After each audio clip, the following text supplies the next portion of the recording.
considering we all know what they really want them to make.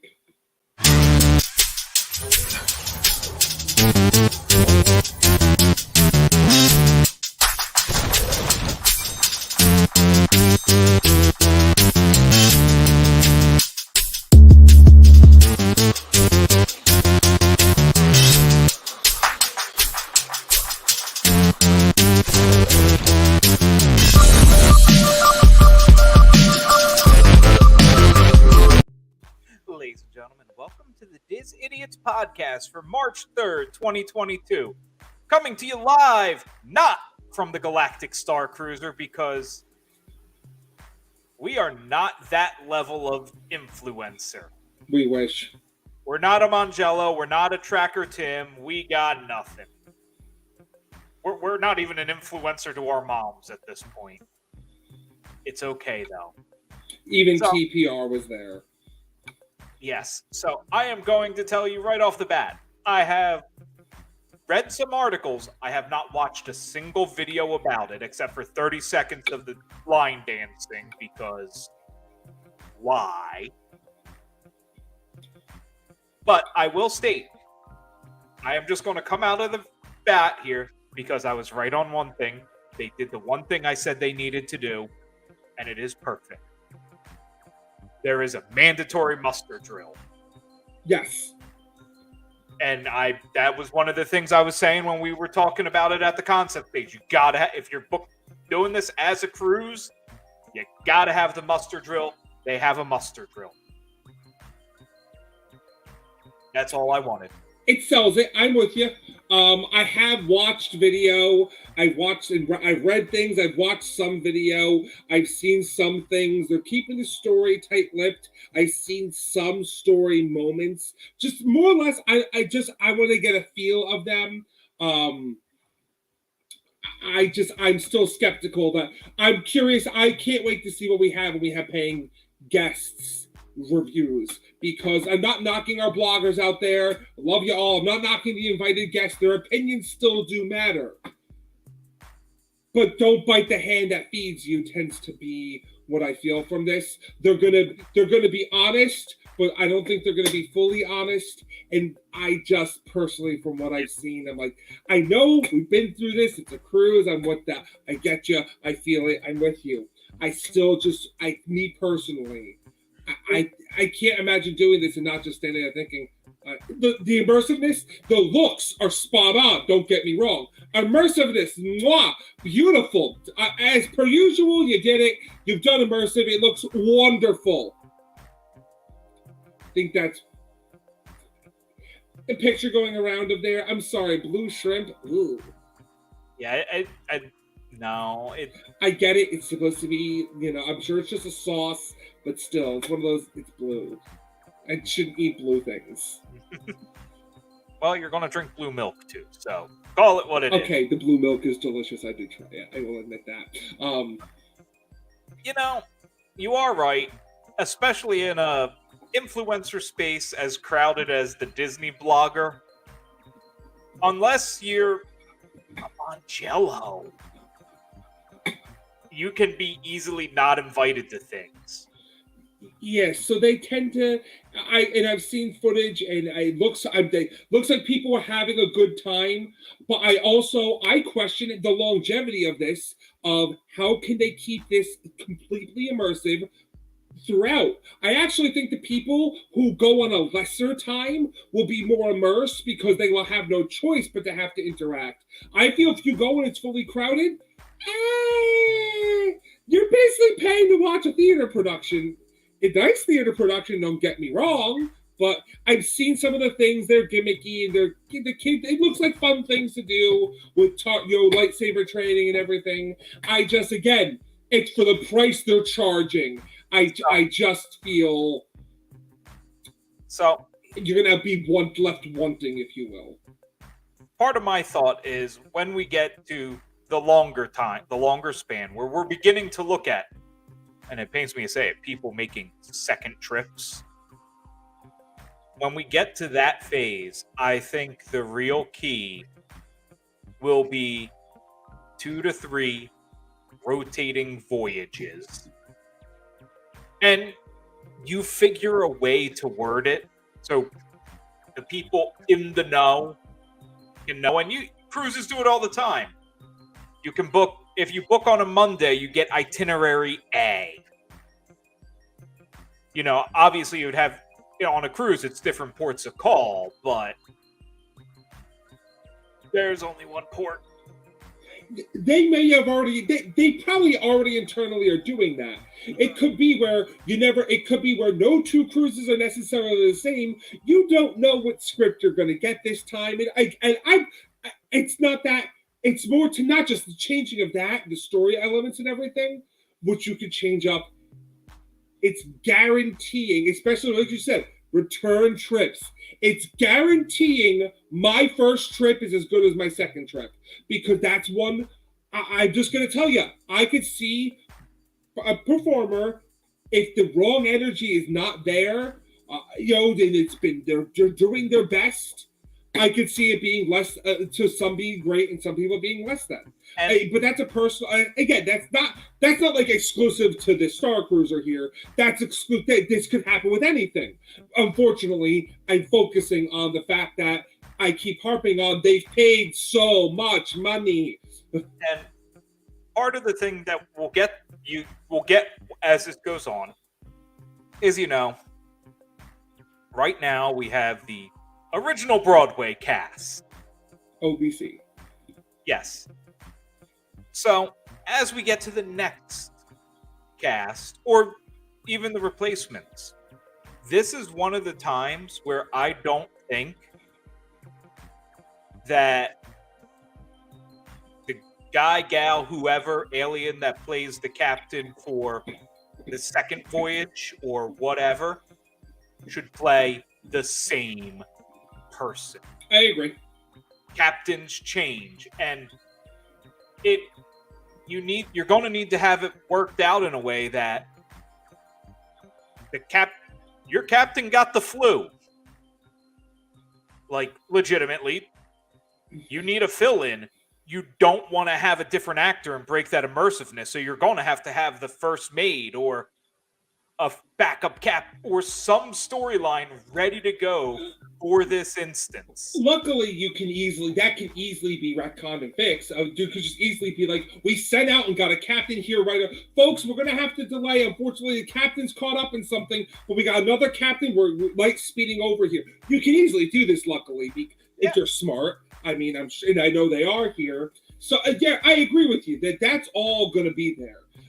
From what I've seen, there's a lot. They put a lot of time, energy, and effort. Again, I know, and again, I'll stop harping on the price after this. But not just that. I can imagine someone, if they're iffy on Star Wars going into this, you're either going to go, "Wow, that was amazing," or "I'm in hell for 3 days. This is hell on earth." And I will say this, 100%. As a Star Wars is my chosen fandom of the Star franchises, I would rather do this as Star Trek. Because I think from this kind of perspective, one, Star Trek they've done more to flesh out that universe by the nature of being a TV series and having hundreds of thousands of movies. And two, I have not seen many people in the Star Wars universe with a good quality of life. A lot of it's not what you want to be living in. Like, it's not the fantasy I want to live in. As you say that, I can't help but think something I would love to, and I know these things exist out there. If Disney did it, they couldn't, but a murder mystery. Oh, yeah. Doing their own take. If this was a murder mystery, I'd be all for it. Where, wait a minute, I could end up being the killer. We could go together, and all of a sudden, you are the killer and can't tell me. That's the kind of stuff I think would be fantastic.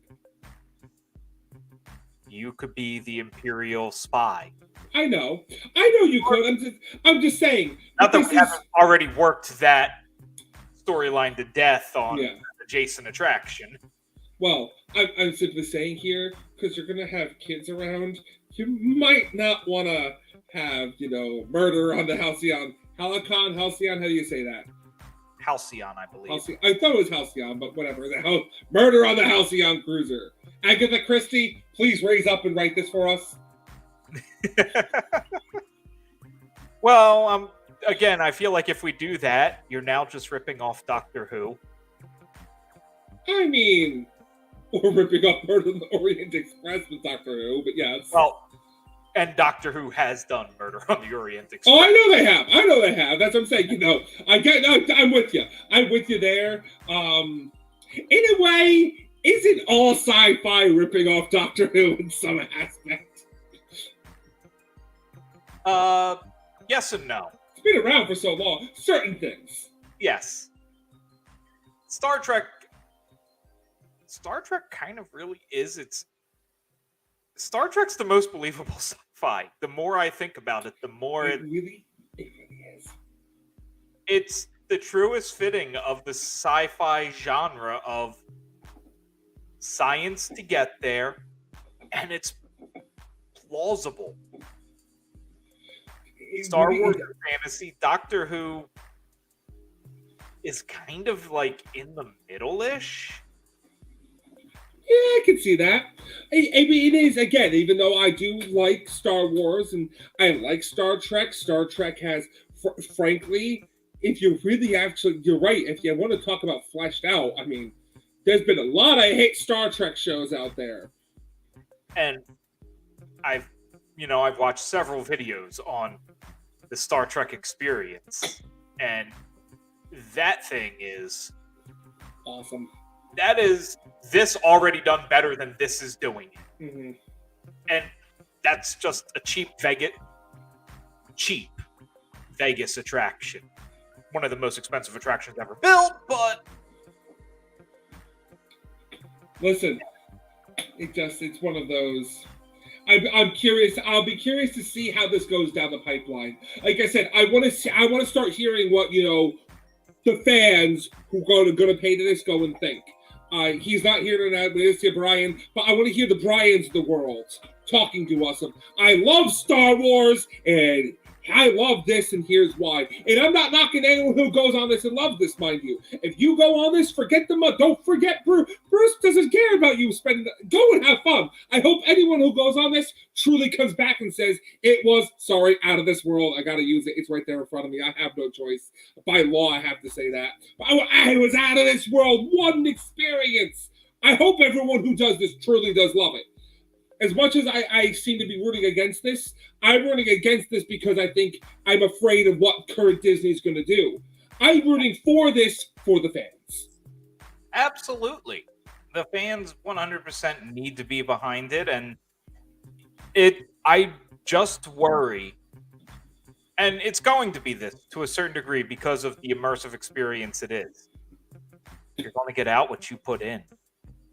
You go in with a negative Nancy attitude, you're probably going to have a crappy time. If you go in fully already dressed in your robes, you're probably going to enjoy it. And you are. You know what also? I hate to say it, it's going to depend on the crowd around you. That's the only thing I can see really being a bummer, too, is if you're around a bunch of really heavy Star Wars fans who are louder than you, they're probably going to be looking at them versus you. So you're right. It's definitely, like in most things in life, you get what you put out of it. The best example I can come up with is think how much fun 50s primetime is when you're into it and all the tables around you are into it. So much fun.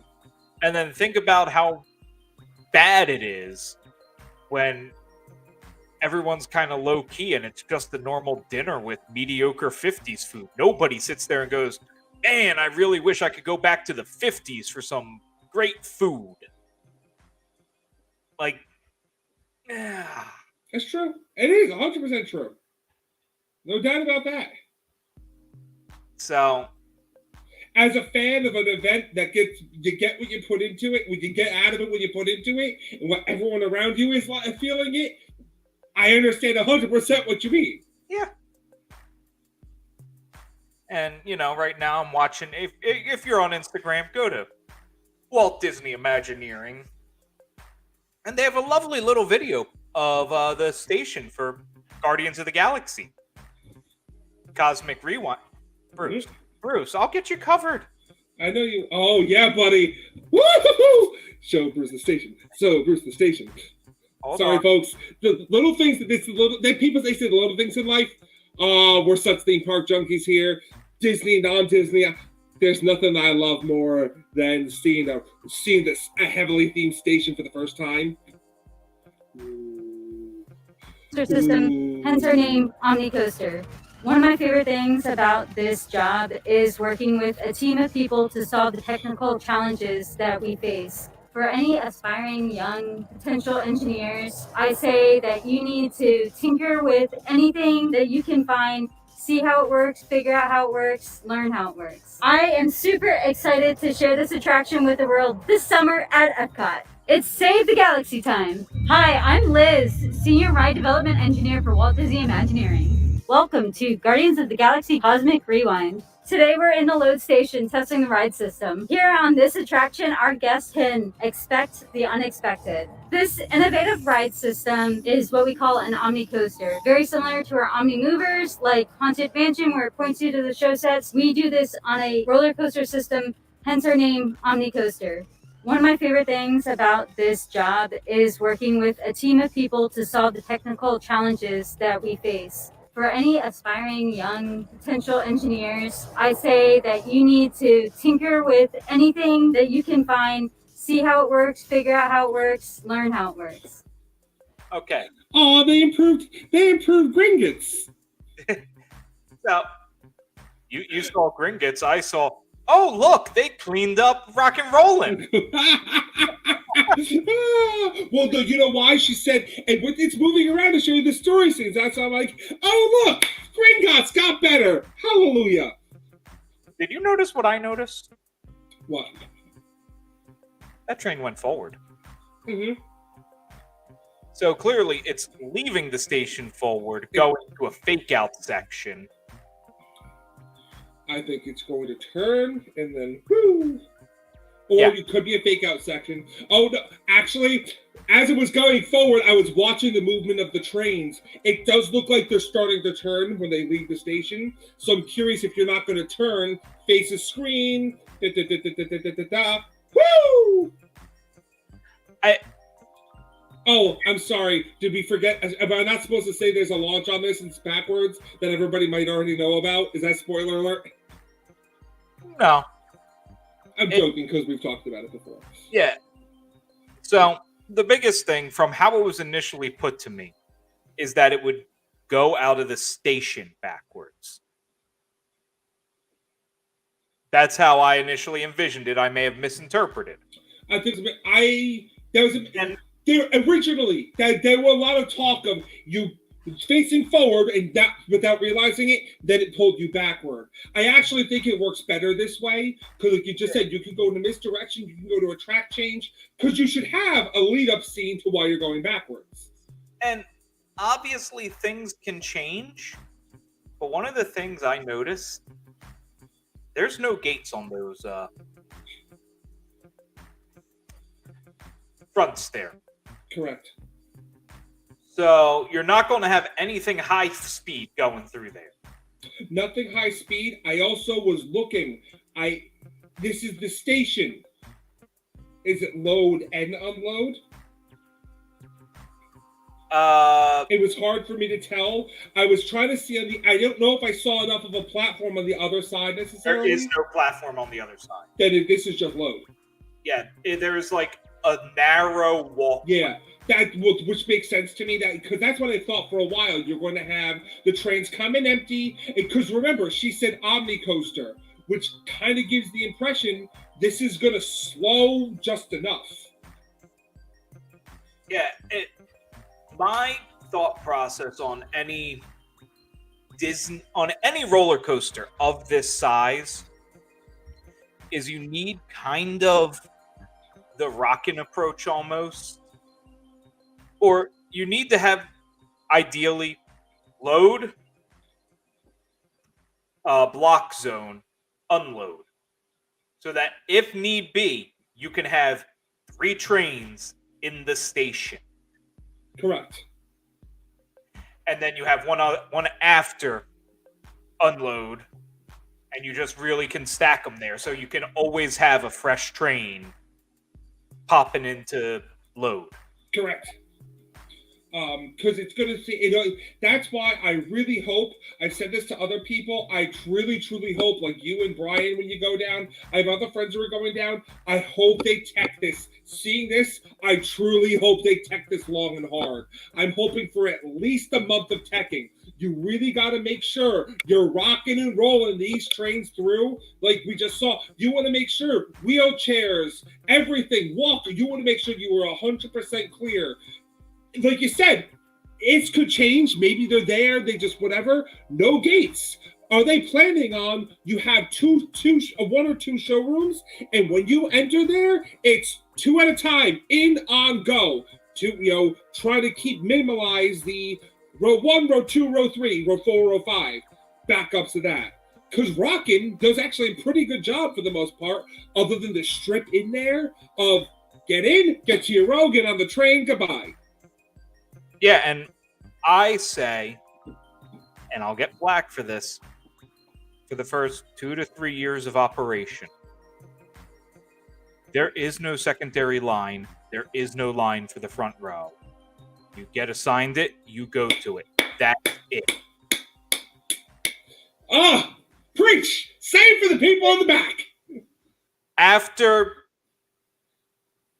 a certain amount of time, okay, yeah, once the line dies to a reasonable level, you can add it in. But I don't think, after I've waited through a full line, and I get the luck of the draw that I should be front row, that somebody else gets to go, beep. Even though I know they've waited longer, they've waited in their own separate queue over there, it still bothers me. It should not, this point should be past merge. Everyone's together. That's the way it should be. I agree with you 100%. The only time I will say, like certain attractions, I'm tall. Test track, please, please, please don't put me in the row where my knees are gonna scrape. Same thing with Space Mountain. Please don't try to put me in the middle or the back. That's just not fair. But this, I agree. This is different. This, you're not gonna have that. And I'm sorry, this is not like some of the other attractions where there's a different, I don't think you're going to have necessarily that much of a different experience in the front or the back. Depending on the show elements, I didn't really look how much the grading was in the video to see is there any slight gradual grading of the cars. It didn't look like it. But that to me simply just said what size of the cars and everything. I don't think that's going to matter of heights and everything to get the full experience. People are still going to think differently. I know they are. That's just how it's built in. And I don't know how it's going to run through the whole track because I'm not even pretending to know. But it loads like a traditional train, so there are people who are vehemently against being in the middle of a train. Which is just so funny because like there's 3 Millennium Force trains where the best seat is literally like the middle on the right. Yes, and the thing I love and I hate about this, and basically all Disney roller coasters, they're never more than 2 across. I love it because I don't like 4 across, because 4 across in the middle is a terrible seat on any roller coaster. Especially if you're trying to tell a story. Mm-hmm. But I hate it for capacity's sake. Yeah. If you can have enough trains on this, because we don't know what kind of things are in the middle. We also don't know, like you just said, we don't know the track layout. We don't know the story scenes. Calling it an Omni coaster brings a lot into question here of how much coasting are you going to do. So, if it's designed like the Mummy and Everest, where there are plenty of block zones, but they fit in well with story elements and are fun and exciting, you're solid. You'll get a lot of trains on, you'll be able to do a lot. I like that. If it's designed, and it's not going to be, But if it's designed like Big Thunder Mountain, where you're just constantly hitting lift hills of boring, not much going on scenes, you're not going to have that great of a time. I agree. I think it's going to be more like the Mummy meeting Gringotts. That's why I actually compared it to Gringotts, was because I know Buddy's never done it. For those of you who may have never done it on Gringotts, your train is the same basically trains as the Mummy. When you go through, they turn as you go. So you get, it's not a ton of coasting because they rely heavy on screen. Okay, turn here, look at this, go here. But it moves nicely. Yeah. I'm just, when they called it Omni, I'm like, that's a interesting term. When it's just very odd to compare this as, well, we're comparing to the Haunted Mansion and other Omni movers, but it's a roller coaster. Yeah. I'm sure it's going to be good. I'm sure it's going to be fast and fun. The thing that has me worried, as it does with Gringotts or any roller coaster like this, where they're, you have to look at specific parts and the cars have to be thing. If it's done electronically via motors in the car, you just have a lot of points of failure. If it's done like, oh God, why can't I think of the name of the coaster? X. Or, X, where it's done via a hidden track rail that's moving the cars analogically, that's not going to break as easily. I think this is not going to break as easily. The way they're doing it does seem, we have other coasters out there who can do the turning mechanism, and the people that develop it. I don't think that's going to be, listen, it's going to happen at some point, and they know that, and that's why they're going to do their best. It happened, we're going to get you right back on. It happens with any attraction, really. It happened to me and my family at Midway Mania once. Yeah, and my biggest concern is, to a certain degree, Disney attractions, especially Disney World, are subject to more issues like that. Because most of these other roller coasters aren't running 9 a.m. till midnight, 365. Exactly. It's funny you mentioned that, because X always had to go down. I want to say it was 1 day a week for weekly maintenance to keep that run, to keep the seats flipping and running. But that again, that's just another reason why I really hope they tech the living heck out of this thing. So if it does happen, the cast members know the easiest way to do. What happens when this happens? We pull them off, we send them over there, go around there, they get back on, and it's going to be working again. But from what we saw, now granted, we saw the load station. It's a pretty load station, though. It's a very pretty load station. It's a pretty load station they are running trains through. Mm-hmm. And if they're running trains through at any regularity, which from that video, it looked like they are, that means basically the rest of the interior is done, because they're not going to have workers in that interior. That means we're ready to go live as soon as we get the sign-offs. I believe they are ready to test it. It just, they may not be ready to have humans. But again, that just, it all changes once you put the human element into it. That's why I agree with you. I think it's done on the inside, or mostly done. Minor stuff that could change at this point, like anything else. Yeah. So in May, we talked about it. May's not that far away. Theoretically, they could start teching this any week now. They could just say, "We're open. Come on in." The second you see a good chunk of the construction walls in the front come down, I expect tech to have started. Oh yeah, they're going to have team members. Oops, sorry, wrong part. Cast members on this. Cast members will be on this within 2 weeks, is my guess. I might be moving things a little fast, but it's an indoor coaster. They could test all day, every day, and I think they will for the non-person testing.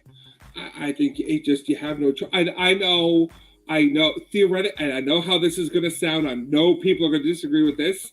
I mean, in theory, I would want to start testing this during spring break, because what better way to really stress test your attraction with your staff than in the middle of a busy day? Yeah.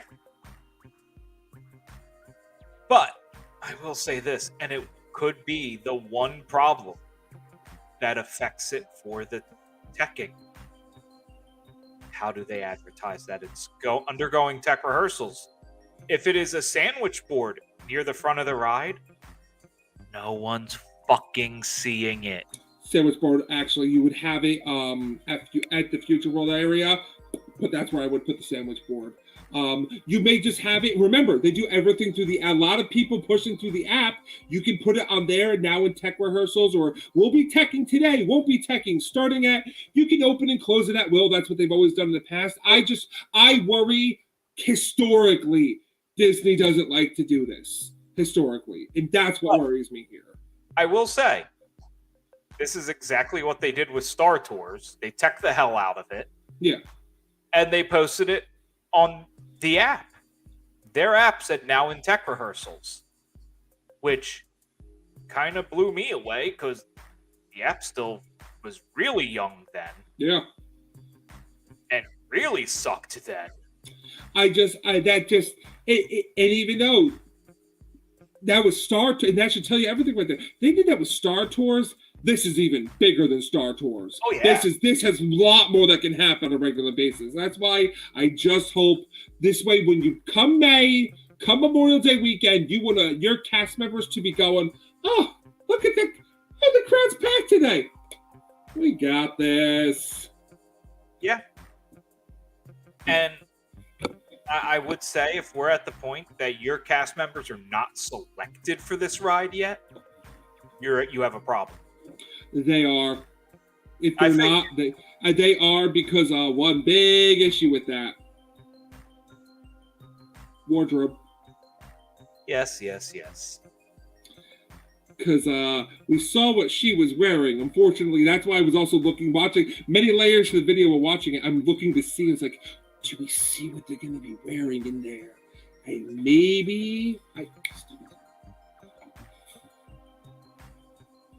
we do, maybe we don't. You know, it's going to annoy me, because I know what we're going to get, and I know what I want. We're going to get something Novacore-esque. I want Ravager-esque.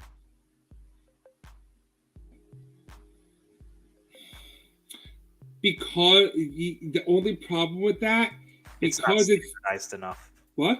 It's not standardized enough. Not just that, technically, you're in a Novacore. Now, you could always, the line could always change things. The story could always change that. Since you're technically in a Novacore pavilion at Epcot. I know.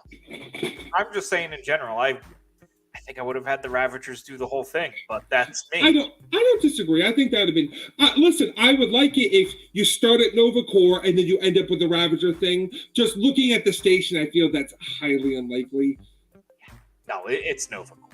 Yeah. I just and also, the train. Yeah. I wanted.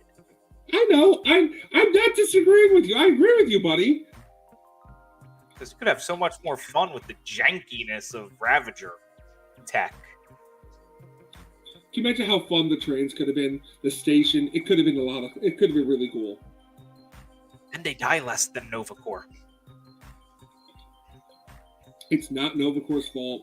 They're just sitting ducks. I'm sorry, they just are. Yeah, they are. Who knows? Maybe Nova Prime is going to come talk to us.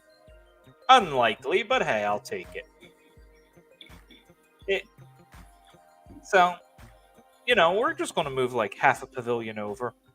I'm really hoping to make reservations at Space 220. Yeah, I'm never not going to say 2022 for that name, or 2020. Yeah, that's just who. I said the numbers, and that was a complete guess. I couldn't remember them. No, you hit it on the head, and it's a bad name. I get why they named it that, but it's bad. It should be not a round number. Space 199 sounds better. Space 227 sounds better. Space 220 is just bad. But I'm hoping to eat there. I hope you get to. I'd like to hear about it from someone I actually know. I probably won't get to eat there because we're only going to Epcot for like half a day because Epcot. Enough said. I may go back there after Bella goes to bed one night, maybe, potentially, but I'm not expecting much. Yeah. It's Epcot. It is. And it's struggling. But, you know, it has gotten a nice facelift and it has a really nice popcorn stand. It does, but it needs more. It needs to finish the facelift. These walls need to come down. It needs to finish the facelift. It needs to finish the walls. And they also, I know how people feel. They just need to start planning for the future. Again, I know how that sounds, but like I know we're building things, but like, come on.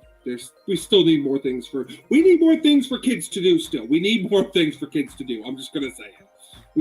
I don't care that Moana's, the lifespan of water, whatever you want to call it, is coming. For every great attraction Epcot's had, like, I feel Epcot's always had like 3 levels of attractions. There are E's, C's, and A's, and there are no B's or D's ever.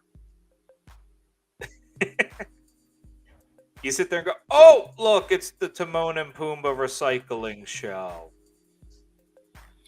How is this still alive?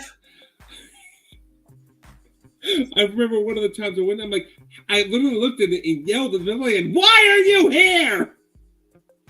You sit there, like, and I felt like half the show, it was the Disney equivalent of the substitute teacher rolling in the video cart. Correct? We got rid of Kitchen Cabaret, but you live? That at least had animatronics. Yeah, that was always one. I'm not positive I've ever done it, actually. Be glad. I have. Ugh. Well, and that's half the problem of the middle of Epcot. After we had the initial vision with you're learning stuff on rides, and we got to, welcome to Epcot, go learn something.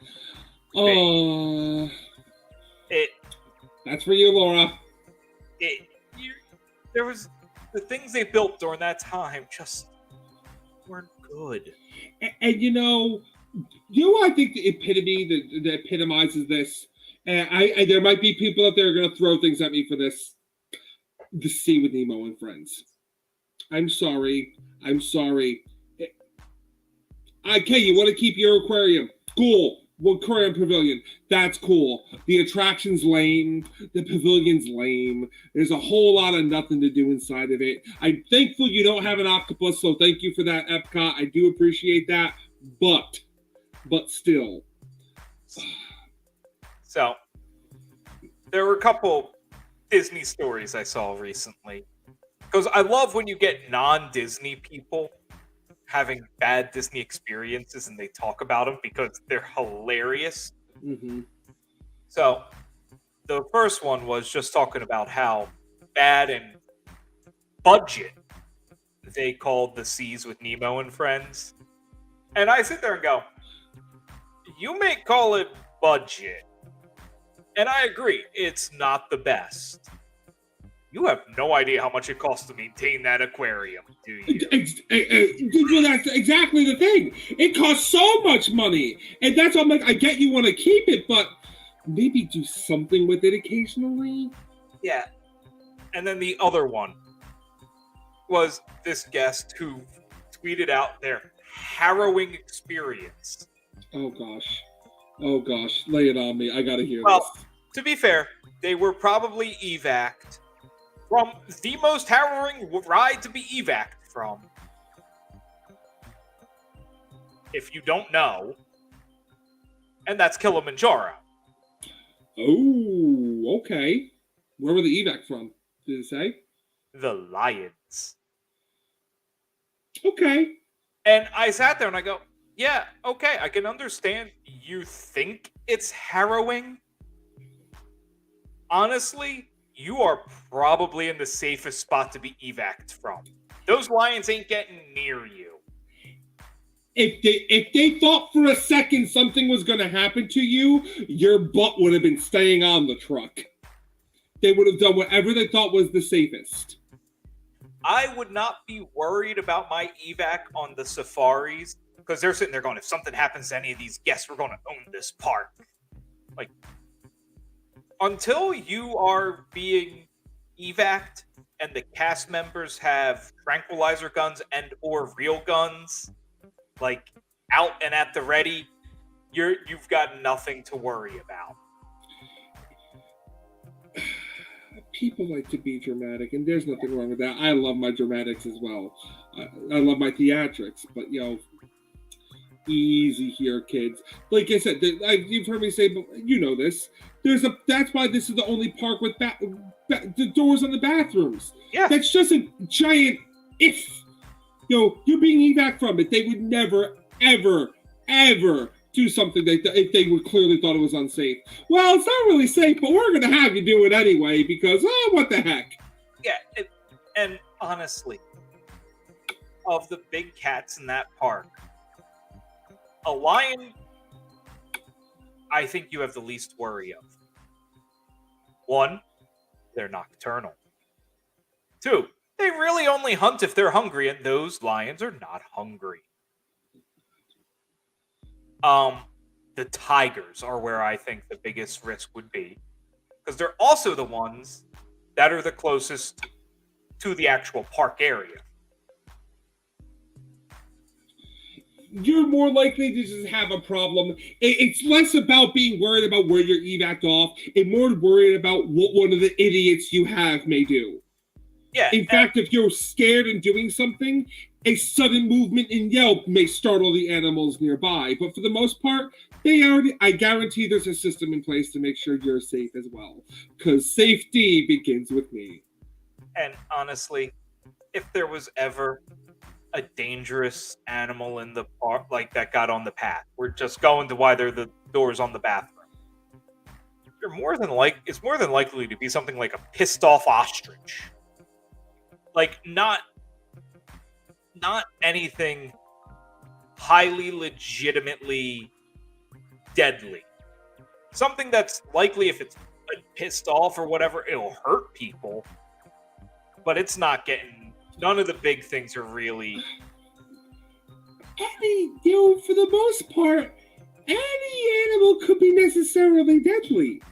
There's enough birds. Anything could necessarily be deadly, if you will. So it's. But I get it. The dramatics, if it was harrowing, I've heard people evac from many attraction. It was a harrowing experience. We were evac from Pirates of the Caribbean. I've seen so many of these lately of people just being evac from mundane attractions, and you're like, this happened. Honestly, for 99% of Disney attractions, the only ones I would be truly worried about being evac'd from are like if the brake section failed at the top of Everest. And yeah. Like, yeah, but that's not harrowing because, like, that's just, I'm gonna fall. I'm an idiot. It's when you going up it feels steep. When you walk down those stairs, you're like, hey, listen, there's rails. You're gonna hold on. They're gonna keep you going slow. Exactly. You go, whoo, this is really high up here. I do not like this. It is steep. Yeah, there's much more. Exactly. That's a harrowing one. There's ones of like, ooh, no, thank you. I was evac from the lift hill on Space Mountain. Yeah, that is somewhat, ooh. But you know what? It's not that bad. You know what? It's a nice experience. Getting evac from Pirates. Oh no! I had to get off. I have to climb over this like 6-inch wide gap. There's harrowing things. That's people complain about that. I'm like, Why are you people complaining that you got to evac off of something? I want to evac. I'd like to be evac from the safari. I'd like to, that's where you get into the nerd meat and potatoes. Like, when I finally got to ride Harry Potter Forbidden Journey, I was like, come on, as much as I want to finish this, come on, evac. I want to see the meat and potatoes. I want to see the screens. I want to see the screens, the rolling screens. But yeah, I would love to see, this is how they're going to evac us. Oh, let me look around as we're doing this. That's how you really get to see how the sausage gets made, if you will. You want harrowing. Get evac from the top of Millennium Force.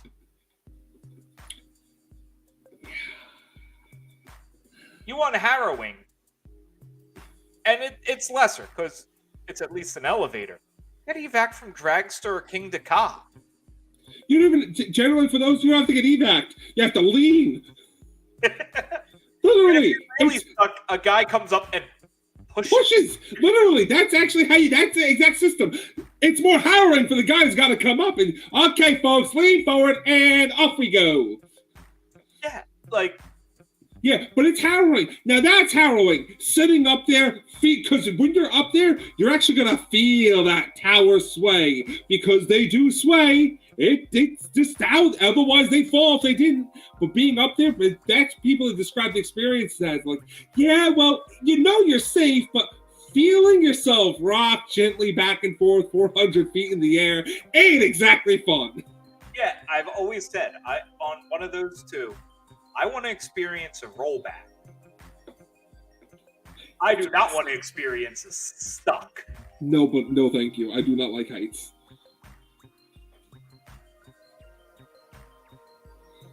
Sorry, I got a random text that Diamond Dallas Page is on the Netflix show. Ooh. GDP! So, I won't watch it because we've established I don't watch TV. Occasionally watch TV with your child. Hey, I finally watched Afterlife. Yes, and how was it? Meg sat there half bored through it. That's okay. Not her thing. I sat there giggling like a little child, and I haven't giggled like a little child since I saw the first Muppet reboot movie. That was a good one. Afterlife is such a good movie. It really is. It's just entertaining through and through. And, I am sure if I was with anybody but my wife, who did not really grasp what I was watching, she'd be sitting there going, why the hell is he laughing here? All that there is a tall stack of books. Yeah. So many things. But I watched it. I enjoyed it. I will happily watch it again and again and again because it was better than it had any right to be. My quick review is it's not funny like the first movie. It's funny in its own way, but it's not funny like the first one. It's more quirky humor. Yes, and I can see if you do not know the first two movies, you might not find it funny. That's kind of like whenever you have a deep sequel like something like this, generally it is made for people who like the first two. Like, I'm just going to say, if you didn't watch The Hangover, what the heck are you signing up for The Hangover 2 or 3 for? Yeah. Now, I will say that it's a weird meta thing to have a dead guy playing a dead guy. Yeah. Well, a dead guy playing a dead guy playing a dead guy. Because by the time the movie came out, you had Ivan Reitman playing Harold Ramis, who was Egon, who was a ghost. Sorry. I'm not spoiling anything. Everyone knows he's dead. It was just that moment of going, okay, yeah, that happened. But, yeah, I'm running out of Disney stuff to talk about tonight. You got anything? No, we were hoping to have a Horror Nights announcement, but nothing concrete. Possibly Alien was teased, but they like to tease us like that. Do I have anything? They have Alien? I don't. That is Alien in the realm of possibility. Well, here's the thing. Alien is 20th Century Fox. So technically, that's what I'm curious when they said that here. They have had Alien in the past. They've had Alien vs. Predator. So alien or aliens would be a head scratcher here. Are they willing to play ball? I'm curious how they're gonna handle this. If it is, again, it's just a tweet. They love to troll us. So they also tweeted that we think an announcement was coming and still have nothing. Still don't have dates yet. But They Tony Khan'd you. What? That's a wrestling joke. Yes. No, they like to do this, and I love them for it. Go ahead, troll me till I'm blue in the face. Oh my God, his last name's Khan. Yeah. And he's a con artist. Yeah. Hey, sorry, it dawned on me right there.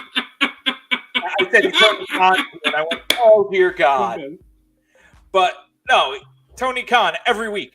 Exciting announcement coming on Dynamite this Wednesday. I'll tell you the exciting announcement. It's probably Cesaro.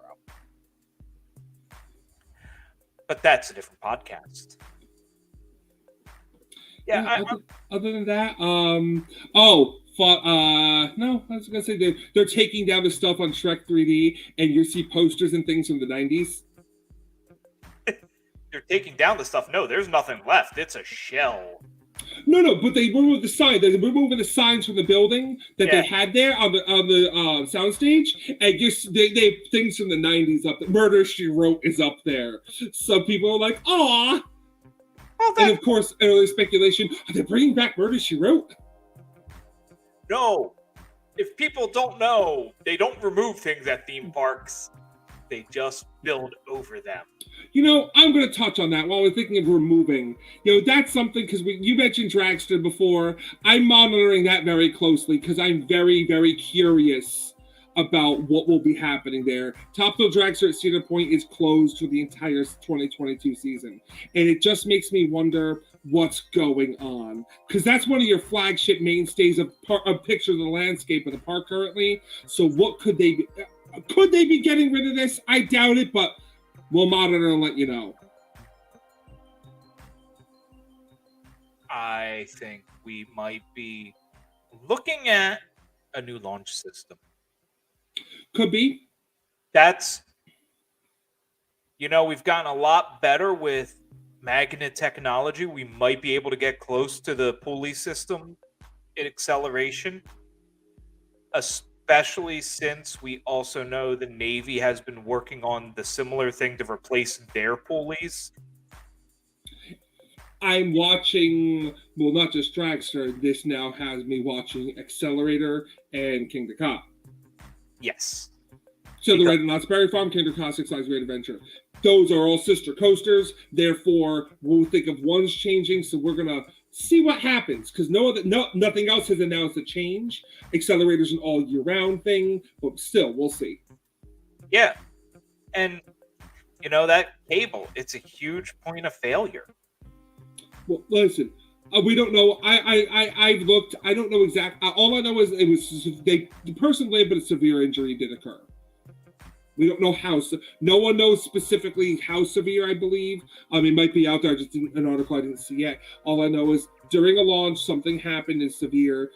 It could be so. If someone said it could be simple. Dragster is unique in that the queue is actually in the middle of the ride. Yeah. So there could be something simple as we're getting a new system and moving the queue. We have to move the building out from where it was. Yeah. Could be simple, could be complicated. Who knows? Could be scrapping it. If they're scrapping it, I'm just saying, I bet they're building something 500. That's all I'm going to say on that. Probably. But I'd be all for that. Hey, they're the first to break 2, 3, and 4. I don't care what they're doing in Dubai, Abu Dhabi, wherever it is with Six Flags. We're building a 600-foot roller coaster. Because you're going off a 600-foot cliff, it doesn't count. I'm sorry.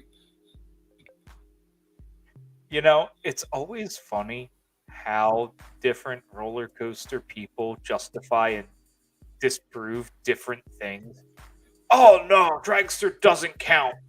No, it most certainly does. Count as what?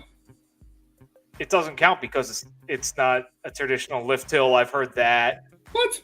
Yeah. Oh, no, there are always people. I'm sitting there going, no, Dragster counts. It coasts. It's not powered. It's not Loop. back. It's not powered, and it's a complete loop. Like, Yeah.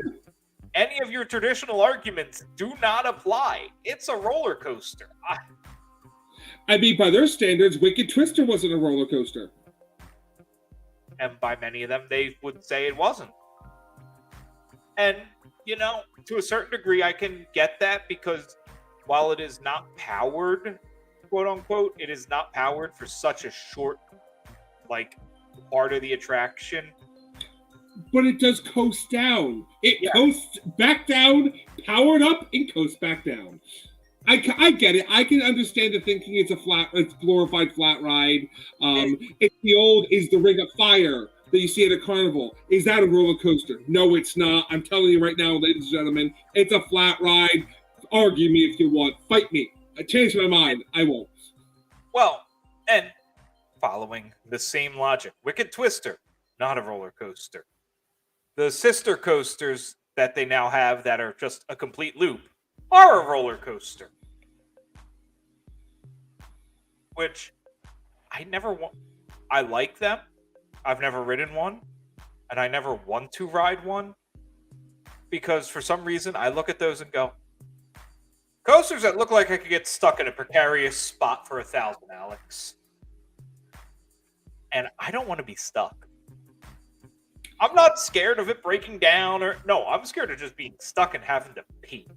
They're going to get you out as fast as possible if you're stuck in that position. They usually do. But still, when I say fast as possible, that could be 30 to 45 minutes. That's still a long time to be stuck upside down. Yeah, that's just a no. Which I don't disagree. Shout out to my favorite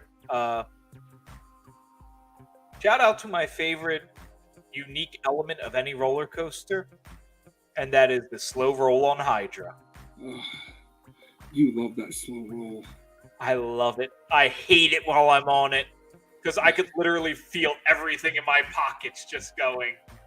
But, I love it. I'm sorry, it's only done to add one more inversion. Okay, and we're going, and we're upside down, and we're turning out of it, and let's go. But you know what? It's unique. It is unique. You know what? Because you got that right now. It is memorable. You will not forget. There's a lot of carbon copy coasters out there. You will not forget Hydra from it, because it's a Medusa-like. It's in Medusa build, but you won't forget it. And Hydra has, it's the soft spot, because it's one of the rare instances of Cedar Fair telling a story. The Hydra rises where Hercules stood. You've told a story. Mm-hmm. You actually themed it. This is big for you guys. We're so proud. They've tried another. No, they've tried. They've done it occasionally with an attraction. Some of them have to go away.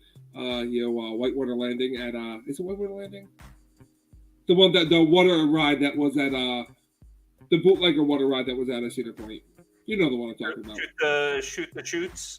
Yeah, the one they built and then had to get rid of when the boat tipped. Yeah.